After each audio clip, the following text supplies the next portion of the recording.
तो बिहारी जी ये नोट नहीं करेंगे कि तुम कितनी दूर से आए, यहाँ दंडवत लेट गए, तुम आरती कर रहे थे, तुम प्रसाद चढ़ा रहे थे।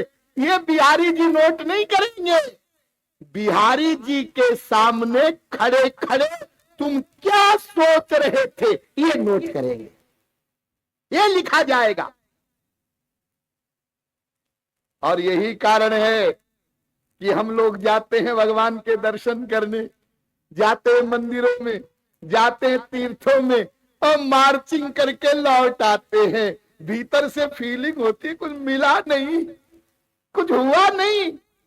अरे कुछ मिलता कैसे है, भीतर कुछ होता कैसे है, वो तुम्हें पता ही नहीं है।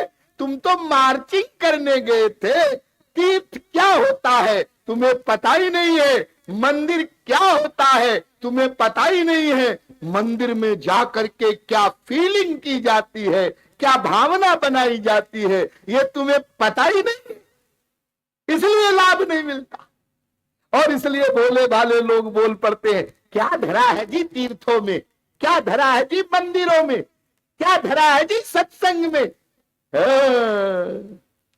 अभी तुमने उसका तरीका नहीं समझा है, अभी तुमने उसके महात्म्य को नहीं समझा है, उसका लाभ कैसे ग्रहण होता है ये नहीं समझा है, इसलिए तुम इस प्रकार की बात कर रहे हो। आगे हम आपको बताएंगे विस्तार से, अभी आप प्रसंग के अनुसार समझिए। तो एक मानसिक कर्म, हाँ, और दूसरा मानसिक प्लस शारीरिक कर्म। हाँ हाँ, ये दो प्रकार के कर्म हम लोग करते हैं। हाँ हाँ, तो ये दो प्रकार के लोग कर्म जो हम करते हैं, क्यों करते हैं? तो आप लोग जब सोचेंगे और विचार करते करते इस निष्कर्ष पर पहुंच जाएंगे कि भाई ऐसा है कि कुछ कर्म तो हम किसी एम से करते हैं। एम, एम आप समझते ना, उद्देश्य, ऑब्जेक्ट, लक्ष्य, कारण, रीजन, प्रयोजन।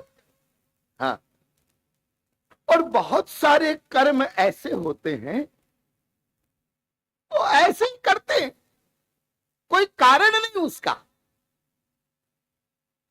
बैठे, हाँ बैठे, दोस्तों के साथ गप मार रहे हैं। हाँ हाँ मार रहे हैं। क्या ये जो गप मार रहे हो इसका क्या रीजन, क्या है, प्रयोजन क्या है? कुछ नहीं, ऐसे ही, ऐसे। हाँ? पान की दुकान पे खड़े हो गए, हाँ, हंसी ठट्टा कर रहे हैं। हाँ, किस लिए, क्या प्रयोजन है? कुछ नहीं, ऐसे ऐसे। टीवी चल रहा है, हाँ, और वो आजकल आता है ना, वो शेर ऊपर हो गए, नीचे हो गए, हाँ, देख रहे हैं। हाँ, तुम्हारे पास करोड़ों लाखों धरे हैं क्या खरीदने के लिए? नहीं, वो तो नहीं है, फिर क्या देख रहे हो? चल रहा है। फैक्ट सुनो, फैक्ट क्या है? फैक्ट ये है, प्रयोजन मनुद्देश्य न मंदोपि प्रवर्तते। दर्शन शास्त्र कह रहा है, अरे आप लोग तो बुद्धिमान लोग हैं, समझदार लोग हैं, मूर्ख से मूर्ख व्यक्ति भी कोई भी कर्म, एक एक शब्द पर ध्यान देना, मूर्ख से मूर्ख व्यक्ति भी कोई भी कर्म बिना प्रयोजन के नहीं कर सकता। कोई भी कर्म आप करेंगे तो पहले प्रयोजन मस्तिष्क में आएगा। यहां तक कि पागल खाने का पागल, जिसको आप लोग पागल कहते हैं ना, वो पागल है। हाँ हाँ, पागल खाने के पागल का भी प्रत्येक कर्म प्रयोजन से होता है। आप लोग कहेंगे वो तो पागल है, पागल के कर्मों का क्या प्रयोजन होगा? जी हाँ, पागल के कर्म अंड-बंड होते हैं, ये ठीक है, व्यवस्थित नहीं होते, ये ठीक है, लेकिन पागल के मस्तिष्क में भी कर्म करने से पहले प्रयोजन आता है। और जैसे आप लोग पागल खाने वाले पागल को पागल समझते हैं ना, हाँ, और उसको पागल कहते हैं ना, हाँ हाँ, ऐसे ही महापुरुष लोग हम लोगों को पागल कहते हैं, हम लोगों को पागल कहते हैं। हाँ जी, क्यों कहते हैं? हम पागल कहाँ हैं? हम तो बिल्कुल ठीक है, कहते हैं तो गलत कहते हैं महापुरुष लोग।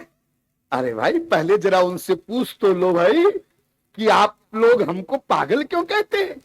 तो महापुरुष कहते हैं, एक बात बताओ, तुम्हारे अनुसार पागल की क्या परिभाषा है? पागल किसको कहा जाता है? तो आप लोग यही कहेंगे ना, पागल की सबसे पहली पहचान क्या? जो अपने आप को न पहचानता हो वो पागल। जो अपने बाप को न पहचानता हो, जो अपनी मां को न पहचानता हो, जो अपने समाज को न पहचानता हो, जो अपना अच्छा बुरा न जानता हो, जो अपना घर न जानता हो, वो पागल। ये पागल की परिभाषा है ना। जो अपने को न जाने, माँ बाप को न जाने, अच्छा बुरा न जाने, अपना घर जान न जाने, समाज न जाने, वो पागल। आप लोग जितने यहां पर बैठे हैं, मैं आपसे विनम्रता पूर्वक ये प्रश्न करूं, क्या आप अपने आप को जानते हैं? आप लोग कहेंगे हाँ जानते हैं। क्या हम अपने आप को नहीं जानते? क्या हम पागल हैं? अच्छा, तो आप अपने आप को जानते हैं? हाँ, तो बताइए आप कौन हैं, आपका परिचय, आपकी तारीफ। मैं राम गोपाल शर्मा।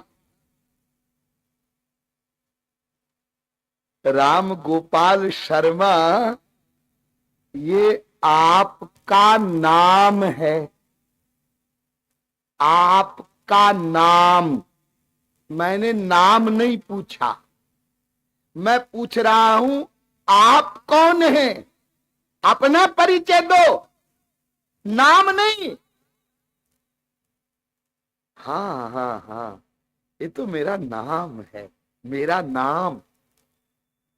हाजी, मैं आजकल यहाँ जयपुर में कलेक्टर हूं। कलेक्टर? अरे ये तो आपकी पोस्ट है, मैंने पोस्ट नहीं पूछी। आप गलत उत्तर क्यों देते हैं? आप अपना परिचय दो ना, आप कौन है? हाँ, ये तो मेरी पोस्ट है। अच्छा, अब सुनो मेरा परिचय। मैं ब्राह्मण हूं। ब्राह्मण? ये तो आपका वर्ण है, जाति है। मैंने आपका वर्ण जाति नहीं पूछी, आप कौन है? हाँ, अब की सुनो, एकदम सही परिचय। मैं मनुष्य हूं। मनुष्य? अरे क्यों गलत बोल रहे हो, क्यों झूठ बोल रहे हो? मनुष्य ये तो आपका शरीर है। आप गधे नहीं है, ये तो हम भी देख रहे हैं, लेकिन मनुष्य ये तो आपका शरीर है ना, आपका शरीर। तो जो आपका होता है वो आप नहीं होते ना। ध्यान दीजिए, जो आपका हो, आपकी हो, आपके हो, वो आप नहीं होते। जैसे आपका मकान, तो क्या आप मकान हैं? आप मकान है क्या? नहीं जी, मकान अलग है मैं अलग हूं। आपकी पत्नी, तो क्या आप पत्नी है? नहीं, वो अलग है, मैं अलग हूं। आपके बेटे, तो क्या आप बेटे हैं? नहीं, वो अलग है, मैं अलग हूं। आपका बैंक बैलेंस, तो क्या आप बैंक बैलेंस है? नहीं, वो अलग है, मैं अलग हूं। यानी जो आपका होता है वो आप नहीं होते। बिल्कुल कॉमन सेंस की बात। ऐसे ही आपका शरीर है। इसलिए जब कोई मर जाता है ना, तो आप लोग बोला करते हैं, आज शाम 4 बजे रमेश संसार से चला गया। चला गया? हाँ, चला गया। 4 बजे चला गया। हाँ, अभी तो 5 बज रहे हैं। हाँ, तुम कहां जा रहे हो? रमेश के अंतिम दर्शन करने। अरे, अभी तो तुमने कहा कि रमेश संसार से चला गया। तो जब रमेश संसार से 4 बजे ही चला गया, तो तुम दर्शन करने किसके जा रहे हो 5 बजे? क्या जहां रमेश चला गया वहां तुम भी जा रहे हो? तब वो कहता है, नहीं जी, रमेश तो चला गया, लेकिन रमेश का शव रखा है। बहुत ध्यान से सुनिए। देखिए, घोर से घोर नास्तिक व्यक्ति भी जब कोई मर जाता है तो यही वाक्य बोलता है, रमेश चला गया और रमेश का शव रखा है। उसका दर्शन करने जा रहे हैं। मुर्दा, उसको कहते मुर्दा। मिट्टी, मिट्टी भी बोलते हैं, मिट्टी पड़ी जी, मिट्टी। क्यों जी? ये जो 6 फीट का शरीर पड़ा है, 4 बजे पहले तुम इसी को रमेश कहते थे। ये रमेश लेटा है। हाँ हाँ, तो इसमें से क्या माइनस हो गया? हाथ, पैर, कान, नाक, मुंह सब तो है। क्या चला गया? हाँ जी, ये तो नकली है, इसमें एक असली रहता है। और जब तक इस नकली शरीर में एक असली तत्व रहता है, तब तक ये नकली शरीर भी असली सा लगता है। असली। हम लोग जितने यहां पर बैठे हैं, ध्यान दीजिए, ये शरीर लिए बैठे हैं ना। हाँ, ये शरीर जड़ है, ये मुर्दा है, मुर्दा। छित जल पावक गगन समीरा, पंचरचित यह अधम शरीरा। पृथ्वी, जल, तेज, वायु, आकाश, पंच महाभूतों का ये पुतला है, पुतला। आप लोग देखते हैं ना, पुतले लगाए जाते हैं, बड़े बड़े नेताओं के, लोगों के पुतले लगा दिए जाते हैं चौराहों पर। और लोग बोलते भी है, देखो उधर जाना ना, वहां वो शिवाजी महाराज का पुतला लगा है, वो महाराणा प्रताप का पुतला लगा है। ये भी पुतला है। और कितना अहंकार करते हैं हम अपने इस हाड़ मास के नश्वर जड़ मुर्दा शरीर पर। कितना अहंकार। मैं हाँ, ये मुर्दा। अरे, ये चलता है, फिरता है, सुनता है, देखता है, सूंघता है, रस लेता है, स्पर्श करता है। इसके भीतर तुम बैठे हो, तुम, वो असली तुम इस शरीर में से निकल गया तो शरीर का असली रूप सामने आ गया। और जब शरीर का वास्तविक स्वरूप सामने आता है, इसमें से तुम निकल जाते हो, मैं निकल जाता है, तब क्या होता है? घर के कहई बेगी ही काढ़ो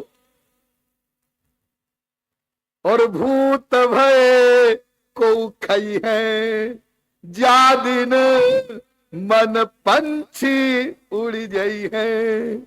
और जिन तिरिया सो प्रीति घनेरी, सो देखी डे रही है, जा दिन मन पंछी उड़ गई है। घर के लोग ही फोन करके बुलाते हैं, आ जाओ काका जी, मामा जी, ताऊ जी, पड़ोसी अड़ोसी, आ जाओ। क्यों? मर गए हमारे पिताजी, तो जल्दी करना है। और सब इकट्ठे होते ही, देर मत करो, जल्दी सामान लाओ, जल्दी करो। अरे भाई, सेठ जी ने जीवन में इतनी मेहनत करके करोड़ों रुपए का बंगला बनाया है, हा? इतनी कमाई किया है, तुम इतनी जल्दी क्यों कर रहे हो भाई? आजकल तो साइंस बहुत आगे बढ़ गई है, 10-20 दिन रखो ना इस शरीर को। नो नो नो, एक दिन भी बोझ है।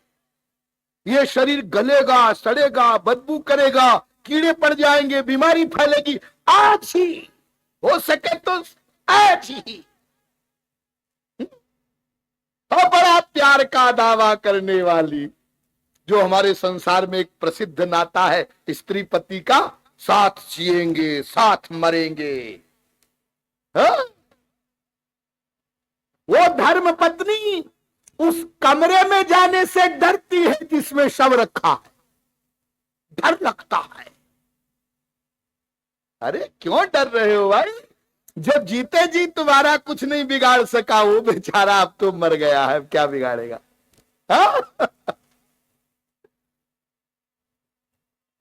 तो ये जो 4 बजे चला गया, ध्यान दीजिए, ये कौन है? आप लोग कहेंगे हमने किताबों में पढ़ा है, रामायण गीता में पढ़ा है और संतों के प्रवचनों में सुना है, वो आत्मा है, वो जीव है, जीव। और इसलिए स्वामी जी आप कह रहे हैं कि हम अपने आप को नहीं जानते, हम जानते हैं, हम आत्मा है, हमारा ये शरीर है। नहीं,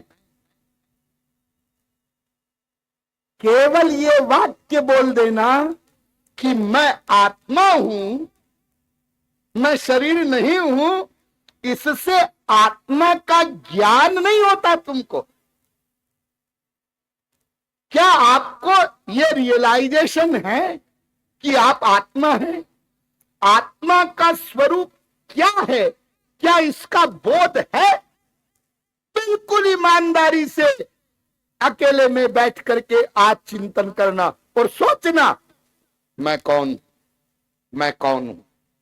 मैंने सुना है मैं आत्मा हूं, मैं कैसा आत्मा हूं, कैसा हूं, जरा सोचूं और लगा देना अपनी पूरी शक्ति, तो अंत में आप यहां पर पहुंच जाओगे। मैं नहीं जानता मैं कौन, आपको यहां पर पहुंचना पड़ेगा। मैं नहीं जानता, मैं नहीं जानता मैं कौन हूं। और पागल की पहली परिभाषा आपने क्या बताई थी?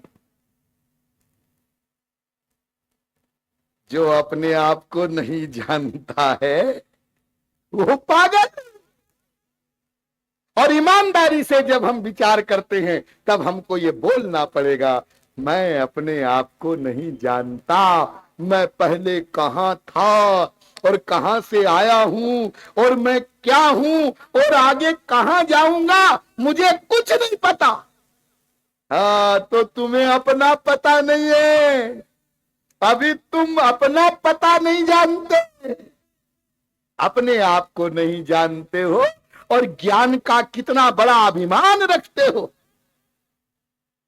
तो पागलों की जो पहली परिभाषा है, हम अपने आप को नहीं जानते, वो लागू हो गई। हाँ, चलिए छोड़िए इसको, हटाइए। आप अपनी माता जी को जानते हैं?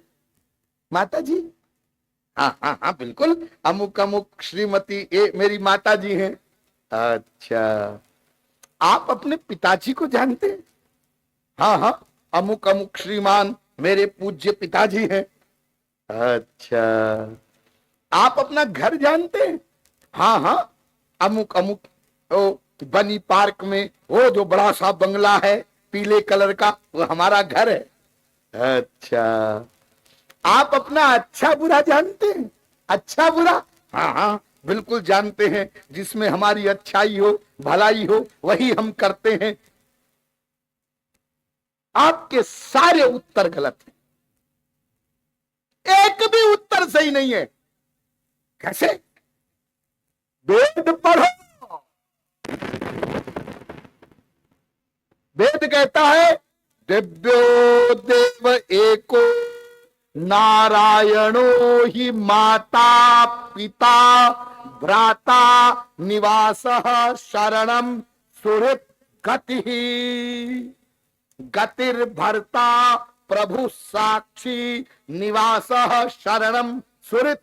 गीता भी कहती है वो भगवान ही तुम्हारी मां है, वो ही तुम्हारा बाप है, वही तुम्हारा सब कुछ है, वही तुम्हारा शरण स्थल है, वही तुम्हारी गति है, वही तुम्हारी मति है। और तुम तो कह रहे हो ये मेरी मां है, ये मेरा बाप है।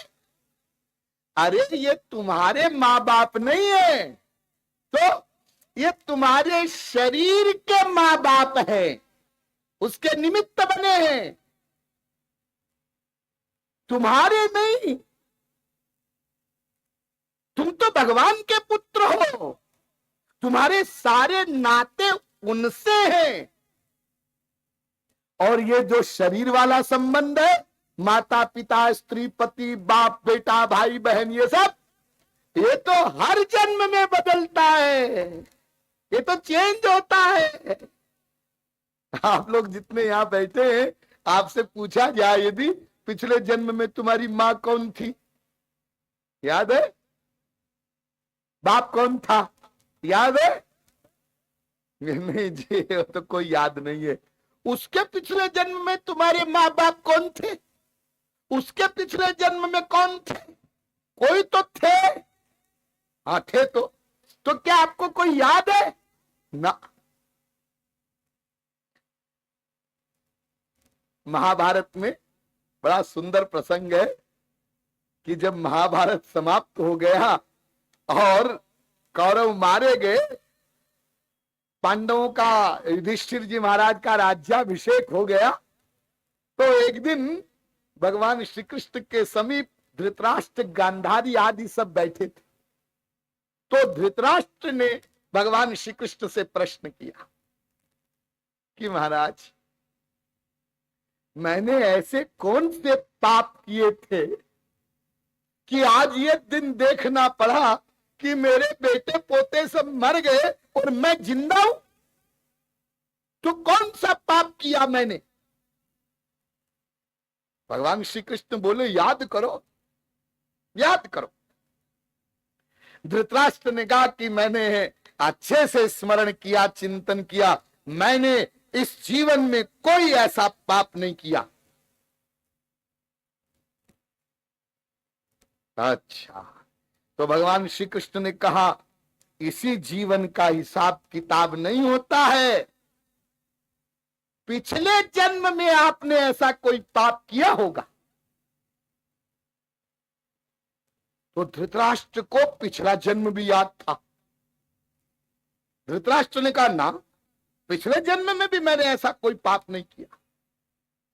ठाकुर जी बोले, उससे पिछले जन्म में किया होगा, वो भी याद था धृतराष्ट्र को। बोले नहीं, उससे पिछले जन्म में भी मैंने ऐसा कोई पाप नहीं किया। तो श्री कृष्ण ने कहा, उससे पिछले जन्म में ऐसा पाप किया होगा। धृतराष्ट्र को अपने पिछले 3 जन्म याद थे। बोले नहीं महाराज, मैंने पिछले 3 जन्मों में कोई भी पाप नहीं किया ऐसा। तो भगवान श्री कृष्ण ने 3 पत्थर की कंकड़ियां उठाई और फेंक दिया और कहा अनंत -3 बराबर अनंत। महाराज आपको 3 जन्म याद भी हैं तो क्या हुआ, आपके पिछले अनंत जन्म बीत चुके हैं। उनमें से 3 माइनस भी कर दोगे तो अनंत बचेंगे। ऐसे ही हम लोगों के भी अनंत जन्म बीत चुके, अनंत शरीर धारण कर चुके। इसलिए अनंत माता, अनंत पिता, अनंत स्त्रियां, अनंत पति, अनंत बेटे, अनंत भाई, अनंत बहनें सब बन चुके। तुमको कितने याद हैं? एक भी नहीं। हाँ, तो जैसे पिछले जन्म वाले तुमको एक भी याद नहीं है, ऐसे ही इस जन्म में जिनको तुम अपने माँ बाप भाई बहन समझते हो, आंख बंद हुई, शरीर से जीवात्मा निकला, सब भूल जाएगा, सब भूल जाएगा। फिर कोई नई माँ बनेगी, नया बाप बनेगा, नए संबंध बन जाएंगे। अस्तु तुम्हारी वास्तविक माता, वास्तविक पिता, वास्तविक भ्राता सब कुछ भगवान ही है और वही तुमको जाना है, वही तुम्हारा वास्तविक घर है। एक दिन तुमको उसके धाम में पहुंचना है और तुम कहते हो ये मेरा घर है बनी पार्क वाला, और जिसको तुम कहते हो ये मेरा घर है बनी पार्क वाला, ये 10 साल पहले किसी और का था, वो तब कहता था ये मेरा है। तात्पर्य कहने का ये कि पागलों की जितनी भी परिभाषाएं हो सकती है हम पर सब लागू होती है। आप लोग कहेंगे होती होंगी, लेकिन देखिए हम तो पागल खाने के बाहर घूम रहे हैं। कोई कर दे हमको पागल खाने में बंद? अरे ना ना, हम लोग पागल खाने के बाहर नहीं है, पागल खाने में ही है।